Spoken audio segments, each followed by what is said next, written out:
하나님의 은혜 충만히 받으시기 바랍니다. 저는 오늘 본문 말씀을 통해서 이 다윗의 식탁이라는 제목으로 말씀을 함께 나누려고 합니다.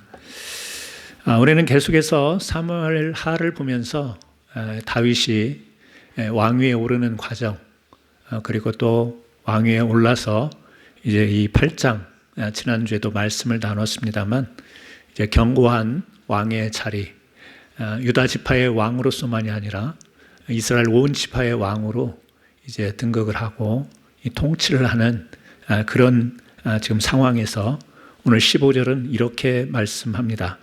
다윗이 온 이스라엘을 다스려 다윗이 모든 백성에게 정의와 공의를 행할세. 다윗이 이제 이스라엘 백성, 이스라엘 나라를 통치하는데 어떻게 통치를 했느냐? 바로 정의와 공의를 행하면서 통치했다. 지금 그 이야기지 않습니까? 단순히 공정한 왕이었다 이것을 이야기하는 게 아니고 그 왕권이 하나님의 성품을 반영했다 이런 말이 되겠죠.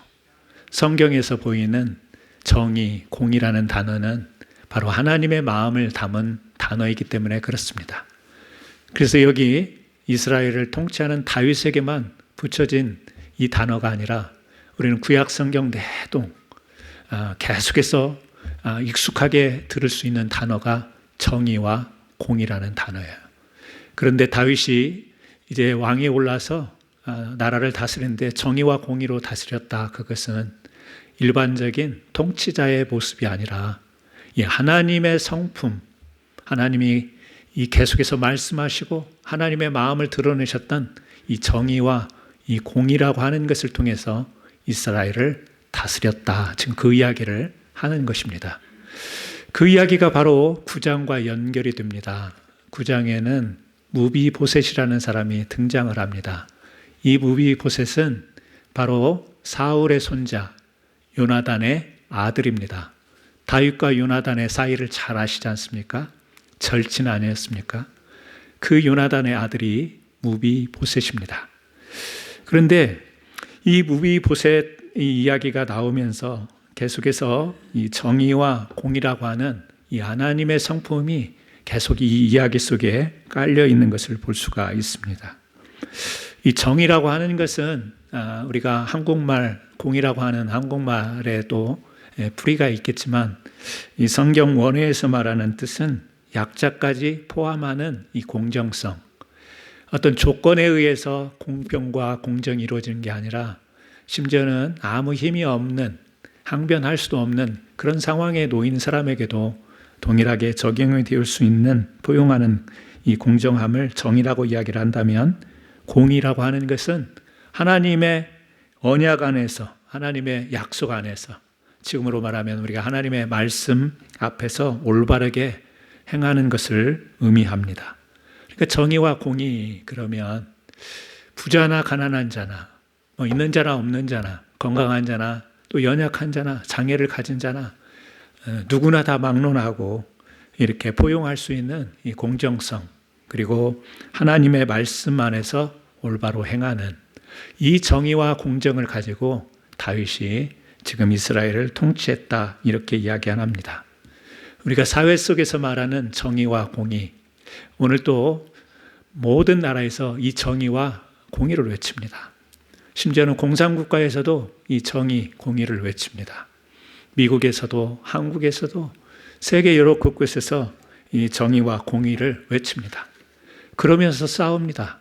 한 나라 안에서도 정의를 외치는데 우리가 쉽게 그냥 흔히 익숙하게 볼 수 있고 들을 수 있는 정당이 다르면 거기에서 자기네들이 추구하는 이 정의, 공의, 이것은 보편적인 것이어야 되는데 주장하는 그 입장마다 정의, 이 공의가 도대체 무엇인지 알 수 없을 정도로 다투고 싸우고 경쟁하고 이런 것을 우리가 보게 됩니다. 왜 그러냐면 세상에서 외치는, 나라에서 국가에서 외치는, 정당들에서 경쟁하면서 외치는 정의와 이 공의라고 하는 것은 법을 기반으로 두기 때문에 그렇습니다. 법에 맞는 일이냐, 법에 맞는 짓을 했느냐 안 했느냐, 그 정치가, 그 정책이 그 행동이 법에 맞냐 맞지 않느냐라고 하는, 그리고 그 법이라고 하는 것도 수많은 법이 있지 않습니까?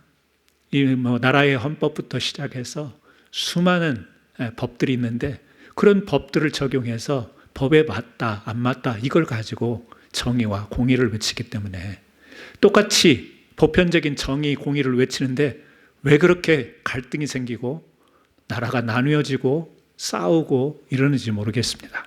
분명 다 사람들이 하는 말은 정의를 위해서, 공의를 위해서라고 말은 하는데, 여러분, 법에 근거를 두면 그게 완벽한 것 같지만 사실은 그렇지가 않다라고 하는 거예요. 영국의 작가 체스터던이라는 사람이 있습니다. 이분이 이런 이야기를 합니다. 정의만으로는 세상이 서지 못한다. 정의에 사랑이 더해질 때 비로소 세상은 서게 된다. 그러면서 이런 말을 남겨요. 제가 그대로 읽어드리겠습니다. 만약 세상에 오직 냉혹한 정의만 존재한다면 모든 죄는 심판받고 모든 불의는 대가를 치러야 할 것입니다. 이는 완벽한 논리처럼 보이지만 인간의 연약함과 한계를 고려하지 않은 잔인한 시스템입니다. 여러분, 정의가 좋은 거잖아요. 공의가 좋은 거잖아요. 그래야 질서가 잡히고 그래야 안정이 되는 것이고, 그런데 그것이 잔인한 시스템이 될 수 있다라고 지금 그런 이야기를 하는 거잖아요. 왜 그렇죠? 사람이 정말 정의와 공의 앞에서 완벽한 사람이 있겠는가, 이걸 이야기하죠.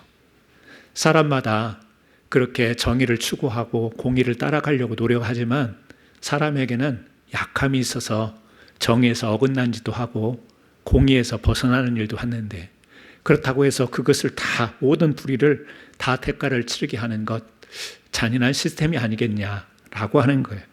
물론 정의와 공의를 이것을 폄하하려는 그런 의도는 절대 아닙니다. 그러면서 이런 이야기를 합니다. 사랑은 정의를 완성합니다. 사랑은 단순히 감정적인 동정이 아니라 마땅히 받을 자격이 없는 자에게 베푸는 이성적인 선택입니다 라는 거예요. 그러니까 사랑, 이 정의와 공의만 가지고 우리 사람에게 모든 잣대를 댈 수 있느냐? 아니고 사랑이 필요하다. 근데 사랑은 단순히 감정적인 거냐, 감성적인 거냐? 아니다. 정의, 공의와 같은 냉정한 이성적인 선택이 바로 사랑이다. 지금 그런 이야기합니다. 멋있는 말 같아요. 생각해 볼수록 굉장히 멋있는 것 같습니다. 우리의 구원이라고 하는 것도 가만히 생각해 보면 우리 여기 앞에서 이야기하는 것처럼 구원을 받을 만한 자격, 조건이 없지 않습니까? 그런데 무엇으로? 하나님의 사랑으로 우리가 죄사함 받고 구원함을 받는 이 복음에 우리가 참여한 자들 아닙니까? 그러니까 정의와 공의로 이스라엘을 다스리고 이스라엘 백성을 다스렸을 때 이렇게 법의 잣대를 가지고 이걸 지키지 않았으니 감옥 보내고, 이걸 지키지 않았으니 벌을 주고, 이걸 지켰으니 상을 주고, 이런 잣대가 아니라 하나님의 사랑, 그걸 뭐라고 이야기하나요? 우리가 헤세드라고 이야기하지 않습니까? 하나님의 사랑, 은혜 안에 담긴 그 사랑, 그 사랑의 마음을 담아서 정의와 공의를 행함으로 통치를 했다. 지금 그런 이야기가 되겠죠. 여러분, 다윗이 어떻게 이렇게 정의와 공의로 이스라엘 백성을 통치할 수 있었는가? 그 마음을 좀 9장의 이야기를 통해서 좀 엿보고 싶은 겁니다. 다윗이 왕위에 오른 뒤에 세상 방식을 따르지 않고 바로 이런 정의와 공의를 가지고 하는데, 갑자기 한 사람이 그 생각이 났습니다. 누구였겠어요? 절친 요나단이 생각나지 않았겠어요? 지금 이 8장과 9장은 상당한 시간 갭이 있습니다. 이 요나단의 아들 무비보셋이 등장을 하는데, 사울과 요나단은 길보아 전투에서 블레셋과 싸우다가 죽임을 당하지 않습니까? 그 죽임을 당할 때 이제 그 사울도 죽고 아들 요나단도 죽고, 그러면 그 가족 전체가 다 위협을 받지 않겠어요? 그런데 그때 요나단에게 아들이 있었어요. 무비보셋. 그때 나이가 5살. 그래서 이런 위협, 이 전쟁의 위협 속에서 그 집에 이를 돌보던 사람, 시녀가 이 아이를 무비보셋을 5살 됐으니까 안고 가다가 떨어뜨려서 다리가 절름발이가 됐다라는 이야기 잘 알고 계시지 않습니까? 근데 지금 9장에 나오는 이 무비보셋을 보니까 아들이 있어요. 미가라고 하는 아들이 12절에 나오죠. 무비보셋에게 어린 아들 하나가 있으니 이름은 미가더라 이렇게 나와 있죠. 그러니까 5살 때 아버지가 전쟁에서 요나단이 죽고 지금 나이로 추정하자면 일찍 결혼을 했으면 몇 살에 결혼을 해서 아들을 낳는지는 모르겠어요. 그러나 5살은 아니죠. 5살에 결혼해서 아들 낳을 리는 없고 상당한 시간이 지났지 않습니까? 그 말은 무슨 이야기냐면 다윗이 지금 통치를 한 지가 상당한 시간이 지난 거예요. 최소한 15년에서 20년, 25년이라는 시간이 지나면서 지금 9장 1절에 보면 다윗이 이르되 사울의 집에 아직도 남은 사람이 있느냐 내가 요나단으로 말미암아 그 사람에게 은총을 베풀리라 하니라. 한참이 지난 뒤의 이야기네요. 그냥 전쟁이 끝나고 요나단이 죽고 나서 생각이 나서 지금 챙기는 게 아니고 한참 지난 뒤에 이 다윗은 요나단과 약속을 했지 않습니까? 주보 뒤에 성경 구절을 기록을 해놨습니다. 한번 보시기를 바랍니다. 사무엘상 20장 14절에서 15절 말씀인데요. 다윗과 요나단이 서로 정말 절친할 때 나눴던 대화 가운데의 약속입니다. 14절과 15절을 함께 읽어보겠습니다. 너는 내가 사는 날 동안에 여호와의 인자하심을 내게 베풀어서 나를 죽지 않게 할 뿐 아니라 여호와께서 너 다윗 대적들을 지면에서 다 끊어버리신 때에도 너는 내 인자함을 내 집에서 영원히 끊어버리지 말라 하고 요나단이 다윗과 한 이야기. 어떤 이야기죠? 지금 나오죠? 우리 관계가 우리 집안의 관계가 끊어지지 않기를 원한다. 서로의 그렇습니다. 요나단이 일방적으로 다윗에게 한 게 아니고 서로 쌍방간에 어려운 일이 생기고 힘든 일이 생기고 그러더라도 서로에 대하여서 우리가 서로 끊지 말고 서로 보호하고 지켜주고 그랬으면 좋겠다. 뭐 그런 약속이겠죠. 그 약속이 한참 지난 뒤에 벌써 요나단이 죽은 지 한참 됐는데 이제 통치를 하다가 어느 날 생각이 난 거죠. 요나단과 했던 약속이. 우리 그런 때가 있지 않습니까? 늘 마음에 간직하고 있는데 그것을 생각을 못하다가 어느덧 탁 떠오르고 내가 했던 말들, 누구와 이렇게 나눴던 대화들 이런 것들이 생각날 때가 있지 않겠습니까? 지금 생각이 났습니다. 그래서 명령하기를 사울의 가문 중에 지금 살아있는 사람, 남아있는 사람 그냥 다 그 전쟁통에 멸했을 거라 이렇게 생각은 되지만 혹시 살아있는 사람을 찾아보라 했더니 누가 있어요? 무비보셋이 있는 거예요. 장성했어요. 아들까지 있어요. 그래서 이 무비보셋을 이제 어떻게 합니까? 무비보셋의 입장에서는 만약에 다윗을 찾는다고 하면 뭐 고대나 지금이나 어떻게 보면 사울과의 관계가 있었고 다윗이 굉장한 어려움을 당했기 때문에 정치적인 적 아니에요? 정적. 그래서 권력을 잡으면 어떻게 합니까? 적부터 처리를 하잖아요. 적폐청산 많이 들어보는 이야기예요. 보복이 아니라고 하지만 보복 막 이런 것을 통해서 어떻게든 옛날에는 더 했겠죠. 집안을 3, 4대까지 다 멸족하고 이런 일들이 있었지 않습니까? 그런 어떤 분위기를 안다면 이 무비보셋이 만약에 다윗이 자기를 찾는다라고 할 때 엄청나게 무서웠을 거예요. 두려웠을 겁니다. 아마 주변에서도 만약에 이 다윗이 지금 사람을 찾는다 하면 그렇게 오해할 수도 있었을 거예요. 그런데 우리가 잘 아는 것처럼 그렇지는 않죠. 요나단과의 약속을 지킵니다. 그래서 그 무비보셋에 어떻게 해요? 사울 집안에 있던 땅도 돌려주고 그리고 여기 보게 되면 이제 왕궁으로 그래서 그 식탁으로 초대를 해서 같이 계속 뭐 여기 보면은 항상 왕의 상에서 먹음으로 뭐 항상 그랬겠어요? 근데 이 말이 상징적인 말 아니겠습니까? 그만큼 예우하고 대우하고 베풀었다. 지금 그런 이야기 아니겠어요? 여러분 다윗이 어떻게 이렇게 정의와 공의를 행할 수 있었을까?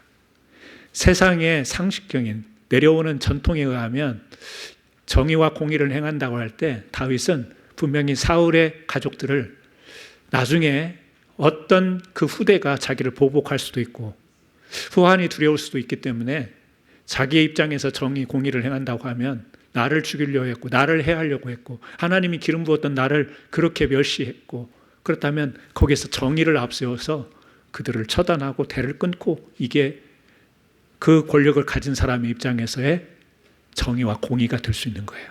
그런데 다윗은 그렇지 않지 않습니까? 뭐예요? 그 마음속에 하나님이 주신 뭐가 남아 있었습니까? 언약이 있었습니다. 요나단과 한 약속이지만 이 약속은 하나님 안에서 주어진 약속이고 하나님 안에서 지켜지는 약속, 그 언약이 생각이 난 거죠. 여러분, 우리가 하나님의 은혜를 생각하고 또 하나님 앞에서 믿음 생활, 신앙 생활 하는데 우리가 마음속에 지워져 않아야 될 것이 뭐냐면 하나님과의 약속입니다. 아니, 우리가 하나님께 약속하고 서원하고 이런 것을 의미하는 게 아니고요. 하나님이 우리에게 주신 약속들이지 않습니까? 예수 그리스도를 통해서 주신 약속이지 않습니까? 십자가를 통해서 주신 약속 아니에요? 구원도 약속이고요. 우리가 이 영생을 얻는다라고 하는 이것이 하나님의 약속 아니에요? 이것을 우리 마음속에 담아두고 이것이 생각나야 하나님의 정의와 공의를 가지고 우리가 믿음의 삶을 살 수 있는 것이죠. 이 언약을 간직하는 그 다윗의 마음속에는 뭐가 있었기에 이 언약을 이렇게 지키려고 애를 쓰고 또 늦게나마 생각이 났지만 이것을 실천으로 옮겼는가? 오늘 9장 1절, 9장 3절, 9장 7절에 보게 되면 단어 하나를 볼 수가 있습니다. 그게 뭐냐면 은총이라는 단어예요. 은총. 여러분, 은혜, 은총, 영어로 하면 grace, 우리 이렇게 좀 넓게 이해를 합니다. 근데 우리 성경에 보게 되면 은혜라는 단어를 쓸 때도 있고요. 은총이라는 단어를 쓸 때도 있고 그래요.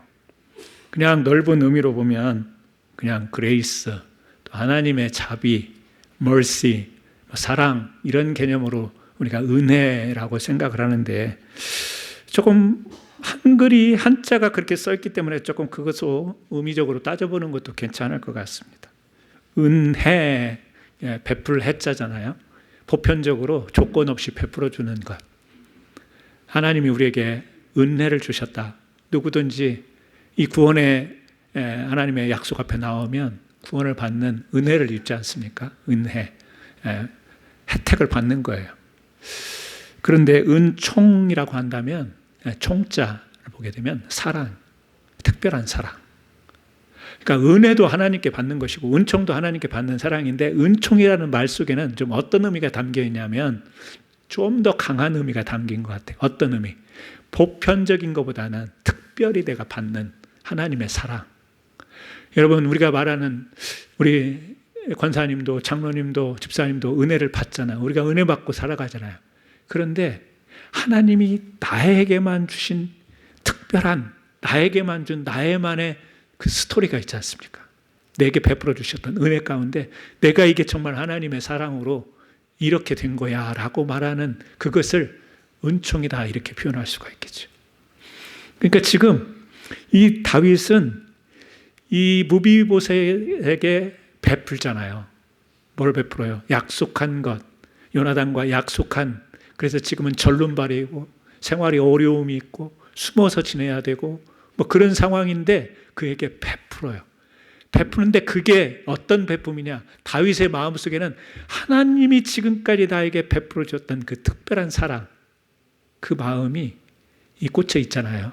다윗에게는. 목동 가운데서 몇 번의 죽을 위기를 당하고 배반을 당하고 동굴에 숨고 미친 짓 하고 그런데도 견디고 버텨서 이렇게 왕위까지 오른, 이거는 다른 사람이 겪은 것이 아니에요. 자기만 겪은 거예요. 다른 사람에게도 하나님은 은혜를 베푸시고 다른 사람에게도 특별한 은혜를 베푸시지만 다윗에게는 나만의 이야기가 있는 거예요. 내가 받은 은혜의 이야기가 있는 거예요. 그걸 지금 어떤 표현을 하냐면 은총. 그래서 이 무비보셋에게도 은혜를 베풀면서 사랑을 베풀면서 친절을 베풀면서 영어 성경에서는요 카인드니스로 나와서 친절. 영어 성경이 어떤 때는 한국말보다 더 와닿는데 이 부분은 안 와닿아요. 친절의 정도가 아닌 거예요. 그냥 친절을 베푸는 게 아니에요. 내가 너를 향해 약속을 통해서 특별한 사랑을 베풀고 싶은 거야. 너의 아버지와 내가 약속한 건데 그때 정말 우리의 끈끈한 약속, 우리 둘만의 약속, 나만의 약속. 근데 그 약속을 내가 너에게 지금 지키려고 하는데 이건 너에게만 베풀 수 있는 특별한 사랑이야. 지금 이런 의미가 담겨 있잖아요. 여러분, 우리가 다 은혜 속에 살아가지만 우리 여기 앉아 계신 성도님 한 분 한 분 여러분만이 이야기할 수 있는 은총이 있지 않습니까? 은총. 하나님이 나에게 주신 은총. 또 내 것은 아니지만 가까이 있는 내 아내에게, 내 남편에게, 우리 자녀에게 주신 은총이라는 게 있어요. 저 집도 이야기 들어보니까 우리와 비슷한 은혜를 받고 저 집도 이야기를 들어보니까 하나님의 큰 사랑을 받은 것 같아. 내용은 달라. 나만이 알 수 있는 하나님의 은혜, 은총이 있는 거예요. 다윗의 마음속에 이게 있었던 거예요. 그냥 친절한 베품이 아니고 정치적으로 이용을 해서 다윗이 이렇게 사람이 품는 사람이야. 이렇게 자기를 힘들게 했던 이 사울의 가문도 품는 아량이 넓은 왕이야. 이런 보이기 위한 행동도 아니에요.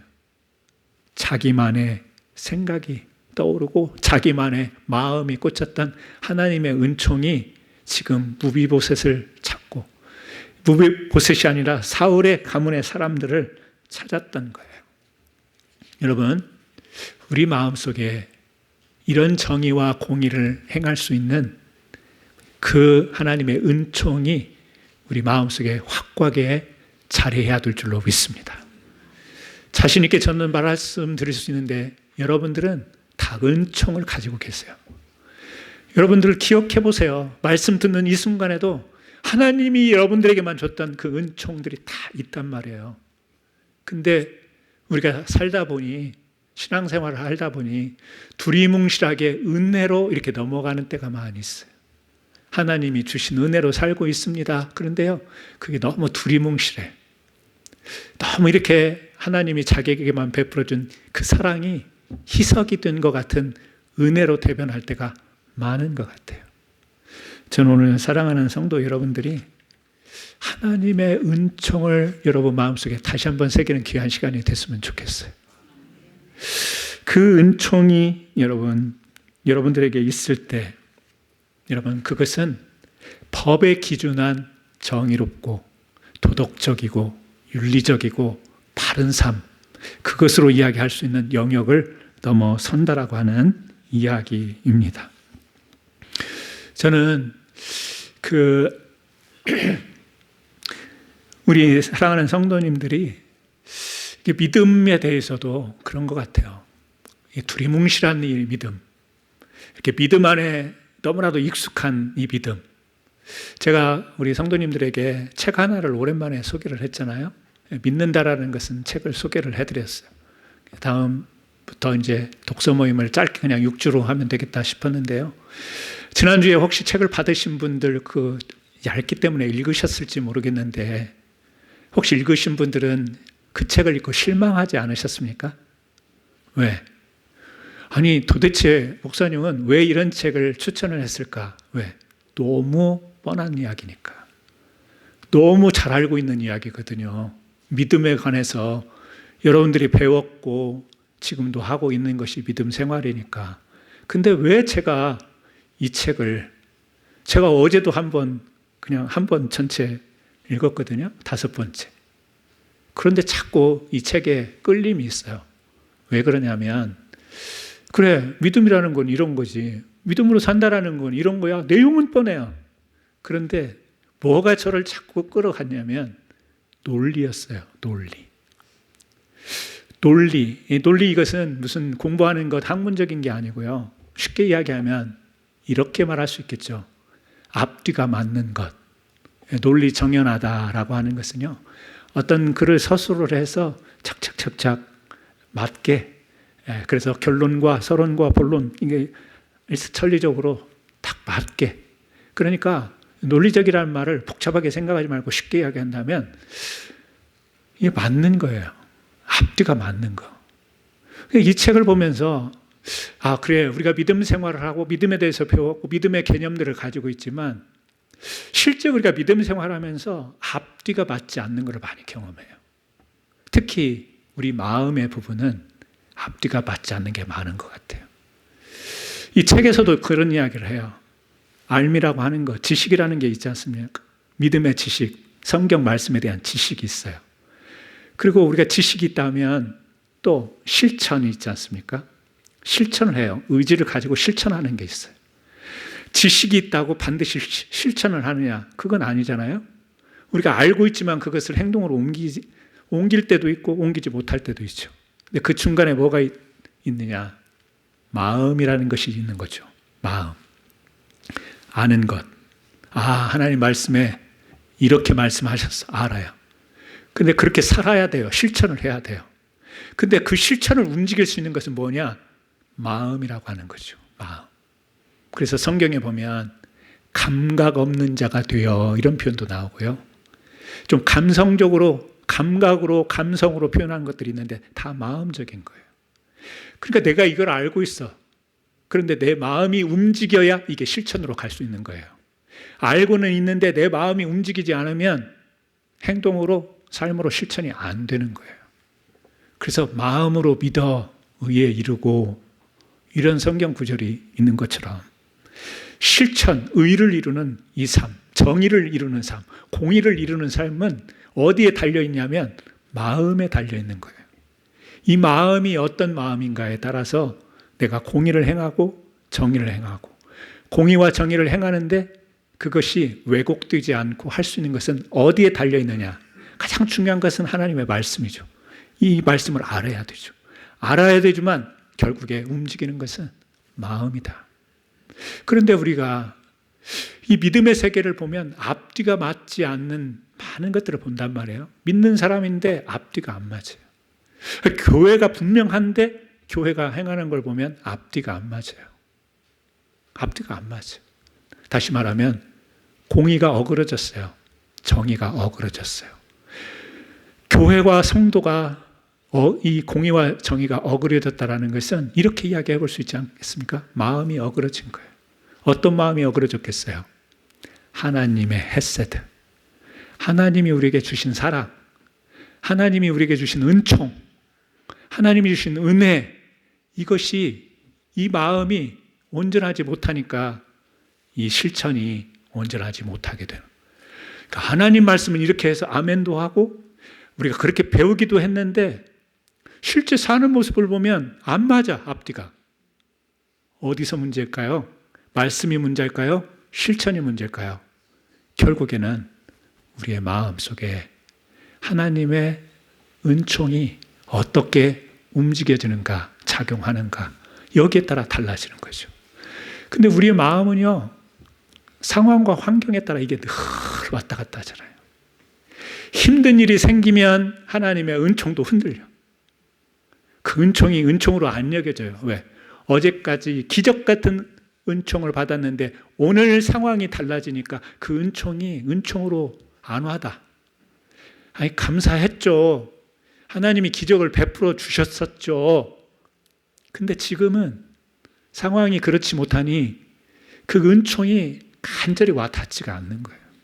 그 은총이 막 받았을 때 그 감격과 이 감사의 내용이 지금은 이 상황 때문에 어떻게 해요? 뒤틀린 거죠. 그러니까 어떻게 되나요? 우리의 마음속에 하나님의 은총이 약화되고 희석되고 그러니 실천할 힘이 안 생기는 거예요. 그냥 정의와 공의 이것도 귀찮은 거예요. 이것도 맞기는 한데 그렇게 살기는 해야 되는데 그렇게 사는 것이 말씀과 맞는 건데 지금은 내 마음이 여유가 없어. 내 마음이 그쪽으로 안 끌려. 이게 우리의 뭐예요?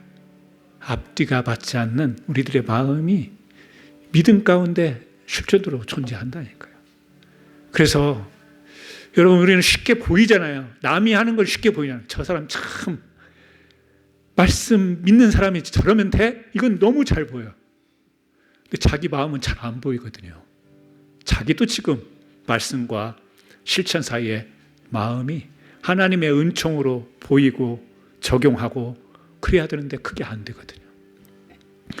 사랑하는 성도 여러분, 오늘 우리는 다윗을 보면서 무비보셋에게 향한 거, 왕의 권력자니까 이런 사랑 정도는, 이런 자비 정도는, 이런 베품 정도는 뭐 쉽게 할 수 있는 거야. 또 옛 정을 생각해서, 우정을 생각해서 할 수도 있고, 사람이 보면 불쌍해서도 동정심에 의해서도 할 수 있고, 뭐 실천은요 다양한 이유로 할 수 있어요. 하지만 다윗을 통해서 하나님이 우리에게 보여주는 건 뭐냐면, 하나님의 은총이 가져다주는 그 약속의 마음, 이것으로부터 나오는 바로 정의와 공의가 무엇인가. 그런 은혜를 입은 이 무비보셋, 이 무비보셋의 이름이 또 하나가 있어요. 이 저도 발음이 잘 안 돼가지고 자꾸 무비보셋의 이름이 역대상 8장 34절에 나옵니다. 뭐라고 나와 있냐면, 주보에도 나와 있죠. 요나단의 아들은 무립바알이라 그랬어요. 무립바알은 미가를 낳았고, 그러니까 똑같은 아들을 낳았잖아요. 그러니까 지금 무비보셋의 원래 이름이 무립바알이었던 것 같아요. 바알 그러면 바알 신이 생각나죠? 그러니까 이스라엘 사람인데 어떻게 이런 이름을 붙였는가? 이름의 뜻은 바알과 싸우는 자, 그런 뜻을 가지고 있어요. 그러니까 사울이 지었는지 요나단이 지었는지 이 블레셋이 지긋지긋해 가지고 아들 이름을 어떻게 되냐면, 너는 이름이라도 싸워서 이기는, 승리하는 그런 의미를 담아 가지고 바알과 싸우는 자, 이런 의미를 담아서 이름을 지어줬나 봐요. 그런데 제가 정확히 알 수는 없지만 사무엘 9장에서는 다윗이 베푸른 이 은총을 통해서 이 무립바알이 이름이 바뀌어 있어요. 뭐냐면 무비보셋. 그러니까 이것은 이 다윗의 사랑을 잊고 절름발에 이고, 또 이 무비보셋이 자기를 아주 비천한 짐승처럼 이렇게 표현을 하잖아요. 자기 자신을 너무 비하하고 이렇게 표현을 하는데, 그런 상황 속에서 다윗의 은혜를 잊고 어떻게 됐어요? 왕과 같은 대접을 받잖아요. 그래서 이름을 무비보셋이라고 그 뒤에 다시 지은 것 같아요. 무비보셋의 이름의 뜻은 수치를 제거하다, 수치를 물리치다, 이런 뜻이에요. 그러니까 자기 조상은, 아버지, 할아버지는 멋있는 삶을 살았지만 지금은 자기가 절뚝발이가 되어 있고, 또 이 숨어서 살아야 되는 그런 입장에서 참 자신의 인생이 비참하게 느껴졌을 겁니다. 그런데 그런 가운데서 자기의 그 수치, 부끄러움을 다 물리쳐준 이 다윗의 사랑, 그래서 이름을 무비보셋으로 그렇게 이제 붙여서 9장에는 소개가 되고 있지 않나, 이렇게 생각을 해요. 여러분, 우리는 이 내용을 보면서 바로 복음의 거울과 같은, 그림자 같은 느낌이 나지 않습니까? 하나님의 은총이 있어서 수치스럽고 부끄럽고, 근데 그것을요 다 물리치게 하고 하나님의 자녀 삼아주신 하나님의 은총. 그래서 이 8장과 9장을 보게 되면 이 복음, 하나님이 우리에게 베풀어 주신 예수님의 사랑, 그래서 우리가 이 조건 없는 자격으로 구원을 얻은 이런 복음과 연결이 되어지는 이 그림자처럼 보여지는 것 같습니다. 오늘 말씀을 보면서 우리의 마음을 다시 한번 생각해 봤으면 좋겠습니다. 지금 미국에서 일어나는 일도, 미국뿐만 아니라 대한민국, 이스라엘, 또 가자지구, 온통 세계 속에서 다 정의와 공의를 외칩니다. 그런데 왜 이렇게 세상은 시끄러울까요? 세상은 왜 이렇게 감당이 안 되는 쪽으로 자꾸 나갈까요? 막 짜증도 나고 뉴스 보기도 막 싫고 그래요. 왜 이렇게 될까요? 정의를 외치는데, 공의를 외치는데 다 보여요? 자기 잘 살자고 하는 것 아니겠습니까? 정치도 경제도 사회도 다 자기 잘 되자고 하는 것 아니겠습니까? 그 정의와 공의의 잣대를 보니까 칼이 등장하지 않습니까? 총이 등장하지 않습니까? 근데 다윗은 정의와 공의를 외치면서 무엇을 지금 우리에게 보여줍니까? 왕의 식탁을 배설해 놓고 그리고 무비보셋을 초대하여 언제든지 항상 나와 같이.